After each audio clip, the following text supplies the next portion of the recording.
कहानी शुरू करने से पहले आइए शनि साढ़े साती के प्रभावों के बारे में थोड़ा समझें।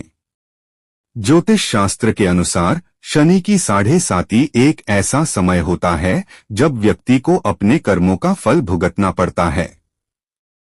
यह समय लगभग 7 साल का होता है और इस दौरान व्यक्ति को मानसिक, शारीरिक और आर्थिक कष्टों का सामना करना पड़ सकता है।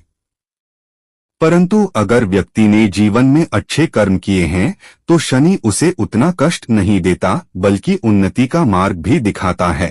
अब आइए इस कहानी के माध्यम से समझते हैं कि कैसे शनि साढ़े साती हमारे कर्मों का लेखा जोखा करने का समय है और हमें हमेशा अच्छे कर्मों की दिशा में ही बढ़ना चाहिए। एक भिखारी था जो दर दर जाकर भीख मांगता था। अगर कोई कुछ देता तो वो ले लेता, वरना सिर्फ आशीर्वाद देकर आगे बढ़ जाता। एक दिन वह एक साहूकार के दरवाजे पर भीख मांगने गया। साहूकार बाहर आया और भिखारी को गालियां देने लगा।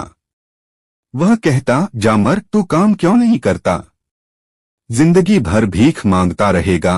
कभी कभी साहूकार गुस्से में भिखारी को धक्का भी दे देता, लेकिन भिखारी सिर्फ कहता, भगवान आपके पापों को माफ करे। एक दिन साहूकार को बहुत गुस्सा आया, शायद उसे व्यापार में नुकसान हुआ था।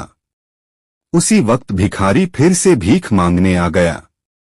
गुस्से में साहूकार ने भिखारी पर पत्थर फेंक दिया, जिससे उसके सिर से खून बहने लगा। फिर भी भिखारी ने कहा, भगवान आपके पापों को माफ करे, और वहां से चला गया। साहूकार थोड़ा शांत हुआ और सोचने लगा, मैंने उसे पत्थर मारा, फिर भी उसने मेरे लिए प्रार्थना की। इसके पीछे क्या रहस्य हो सकता है? साहूकार भिखारी के पीछे पीछे चलने लगा। जहां भी भिखारी गया, साहूकार उसके साथ गया।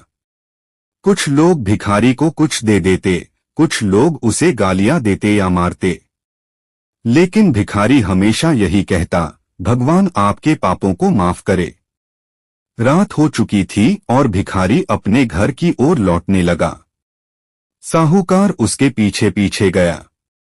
जब भिखारी घर पहुंचा तो एक टूटी हुई खाट पर उसकी बूढ़ी पत्नी सोई हुई थी। भिखारी के आने पर वह उठ गई और उसके कटोरे में देखी तो उसमें आधी रोटी थी। बूढ़ी औरत ने कहा, बस इतनी ही भीख मिली, और तुम्हारे सिर से खून क्यों बह रहा है? भिखारी बोला, हाँ, आज बस इतना ही मिला। किसी ने मुझे गालियां दी और एक ने तो मुझ पर पत्थर फेंका, जिससे मेरा सिर फट गया। फिर भिखारी ने कहा, यह सब मेरे ही पापों का फल है। याद है हम कितने अमीर थे?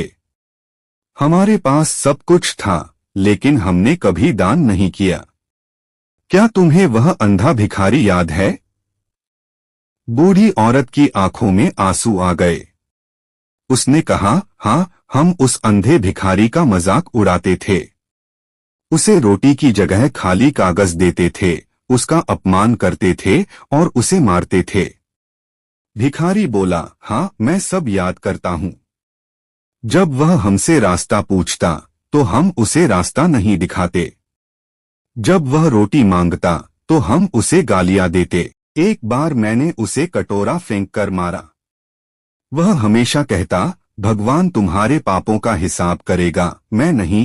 आज हम उसी अंधे भिखारी का शाप भुगत रहे हैं। इसलिए मैं अब किसी को शाप नहीं देता। अगले दिन भिखारी फिर से साहूकार के घर भीख मांगने गया। साहूकार ने पहले से ही 2 रोटियां और सब्जी निकाल कर रखी थीं। उसने वो भिखारी को दी और हंसते हुए कहा, मुझे माफ कर दो बाबा, मुझसे गलती हो गई। आज से तुम रोज मेरे पास आकर रोटियां ले जाना। अगर तुम्हें और कुछ चाहिए तो मुझे जरूर बताना। भिखारी ने कहा, भगवान आपका भला करे, और वहां से चला गया। भिखारी ने अंत में कहा, लोग सिर्फ आशीर्वाद या शाप देते हैं, लेकिन भगवान कर्मों के हिसाब से ही फल देते हैं। इसलिए हमेशा अच्छे कर्म करो, क्योंकि कर्म का हिसाब कभी किसी से नहीं चुकता। कहानी का संदेश, हमेशा अच्छे कर्म करें, क्योंकि बुरे कर्म का हिसाब आपको जरूर भुगतना पड़ेगा। अगर आपको यह कहानी अच्छी लगी हो तो मेरे चैनल पिंक कॉर्नर को लाइक, सब्सक्राइब और शेयर करना न भूलें। धन्यवाद।